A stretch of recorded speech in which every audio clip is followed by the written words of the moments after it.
Courtroom से बाहर निकलने के बाद किम इस कश्मकश में था कि क्या यूहान सच में इतना अच्छा है या वो अच्छा होने का सिर्फ ढोंग करता है।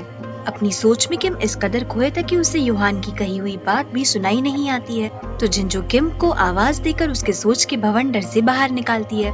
आज का लाइव कोर्टरूम सक्सेसफुल होने की वजह से यूहान चाहता था कि किम और जिंजू उसके साथ डिनर पर चले। जिंजू तो ये बात सुनते से खुशी के मारे कूदने लगती है। आखिर यूहान उसके लिए हीरो जो था। सरप्राइजिंगली किम भी डिनर के लिए हाँ बोल देता है। अपने डेस्क पर वापस लौटने के बाद किम जिंजू से पूछता है कि क्या कोई इंसान उबासी लेते वक्त अपनी आंखों से आंसू गिरा सकता है।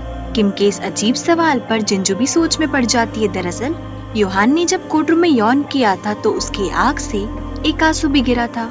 किम के इस अजीब सवाल का जिंजू जवाब देते हुए कहती है कि शायद जब भी मैं उबासी लेती हूँ मेरी आंख से एक न एक आंसू तो गिरता ही है। जिंजू का ये जवाब किम को गहरी सोच में डाल देता है। शाम में यूहान जिंजू और किम को फैंसी डिनर पर ले जाता है।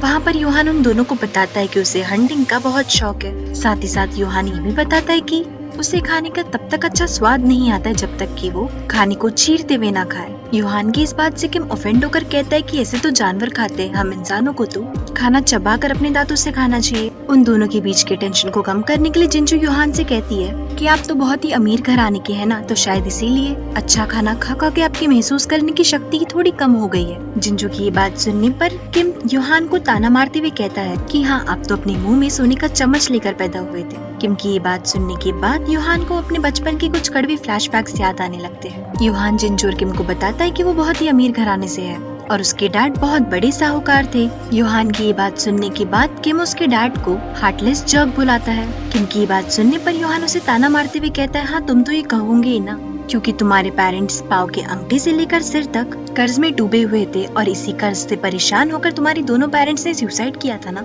यूहान के मुंह से सारी बातें सुनने पर किम को बहुत गुस्सा आता है और वो यूहान को थोड़ी बहुत उल्टी सीधी बातें बोलने लगता है। तो यूहान किम को टॉन्ट मारते हुए कहता है कि मेरे डैड के पैसों को लेकर अगर किसी भी इंसान ने सुसाइड की थी तो उस बारे में मेरे डैड ने चर्च में जाकर माफी मांगी है। यूहान किम से ये भी कहता है कि क्या तुम्हें इस बात का गुस्सा है कि तुम्हें मेरे डैड के जैसे इंसान ने पाल पोस कर बड़ा नहीं किया। यूहान की कही इस बात पर किम को बहुत गुस्सा आता है और वो खाने के बीच से चला जाता है, ये कहकर कि उसका पेट ठीक नहीं है।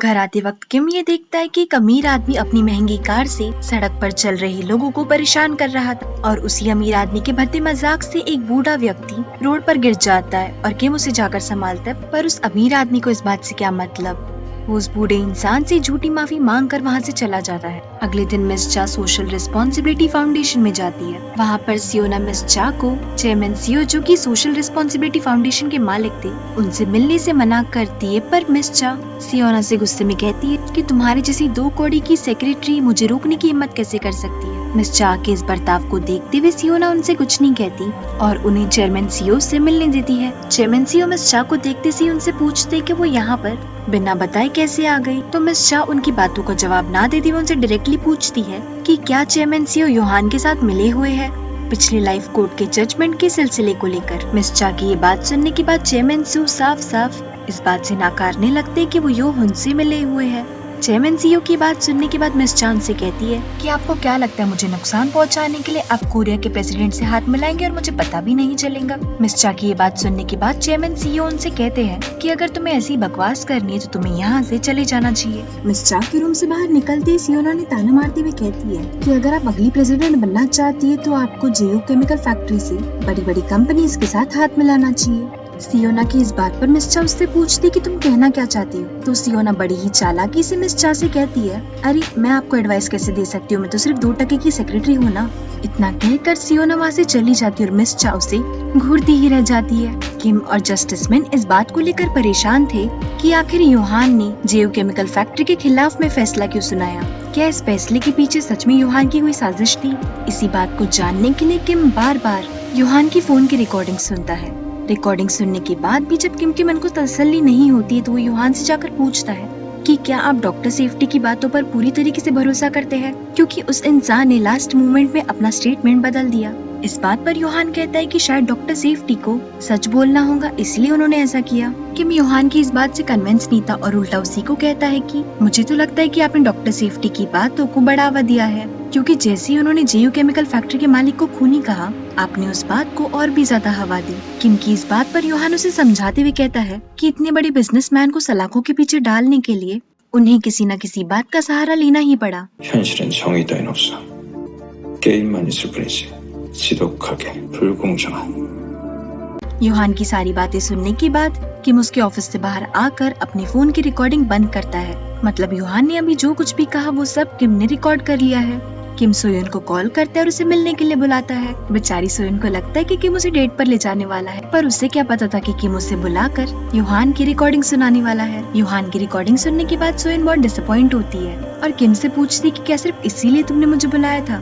तो किम हाँ में जवाब देते हुए सोयन से पूछता है कि तुमने तो इतने सारे क्रिमिनल्स को इंटेरोगेट किया है, तो तुम्हें क्या लगता है कि कोई क्रिमिनल अपना स्टेटमेंट एंड मोमेंट में क्यों बदल देता है? किम के इस सवाल पर सोयन कहती है कि शायद उस क्रिमिनल को अपनी गलतियों का पछतावा हो गया हो। किम को सोयन का ये जवाब पसंद नहीं आता और वो उससे कहता है कि उसे लग रहा है कि योहान ने डॉक्टर सेफ्टी के आंसर को मैनिपुलेट किया है।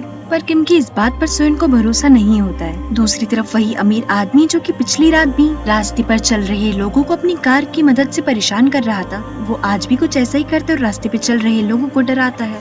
ये हादसा किम और सोयन देख लेते और उस सनकी आदमी का पीछा करते हैं।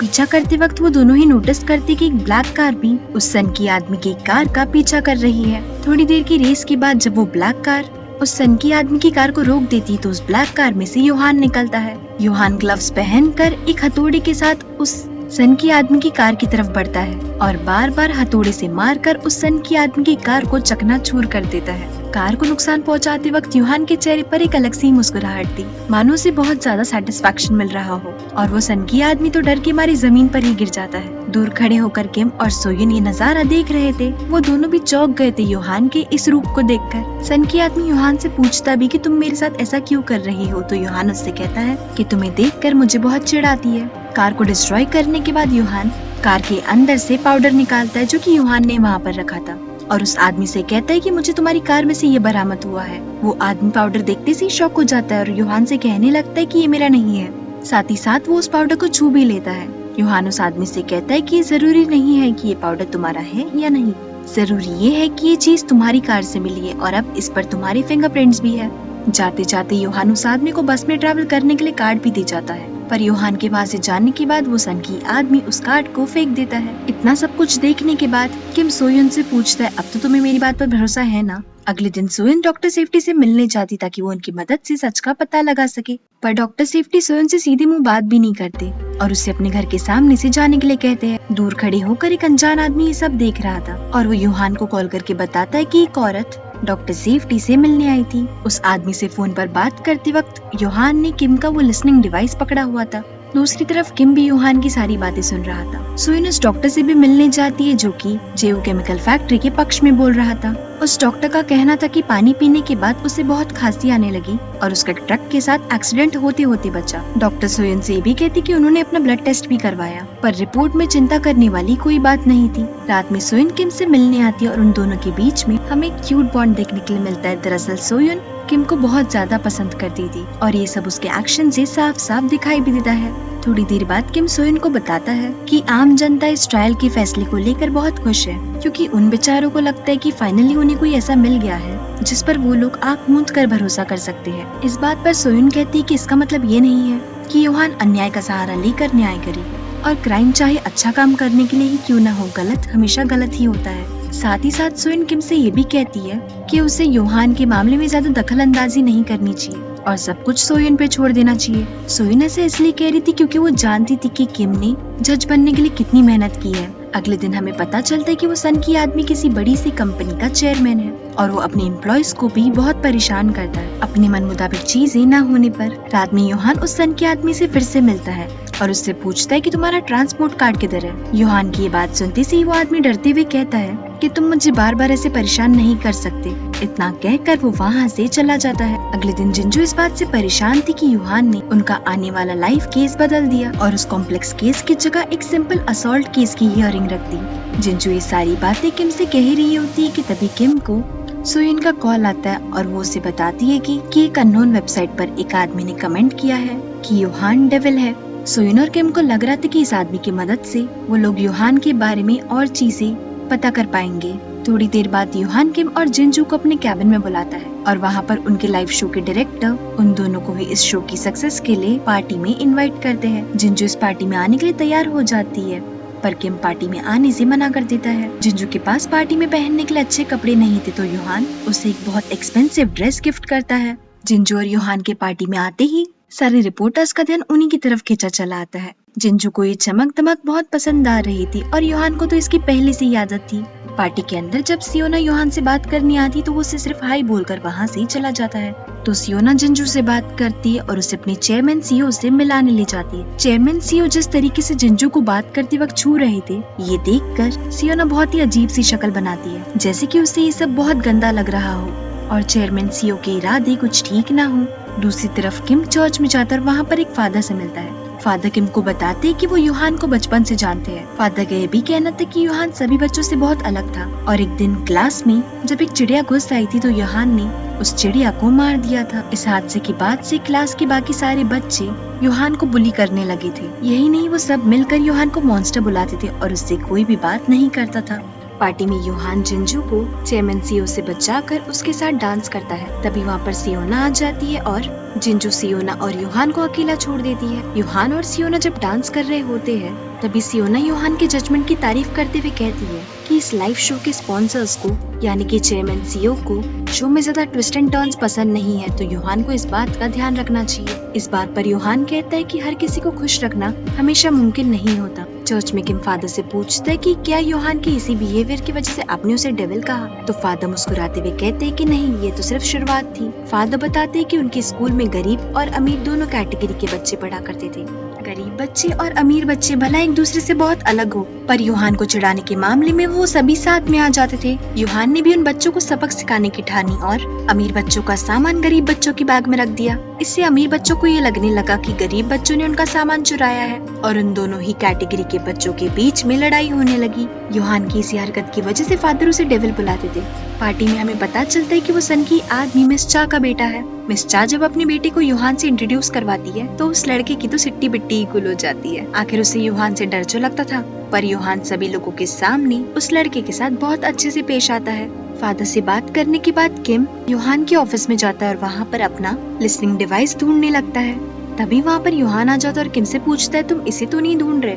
यूहान किम को उसका लिसनिंग डिवाइस देता है। तभी किम उससे पूछता है कि तुम ये सब क्यों कर रही हो, तो यूहान जवाब में कहता है कि मैं ये सब इसलिए कर रहा हूँ क्योंकि मैं ये सब कर सकता हूँ।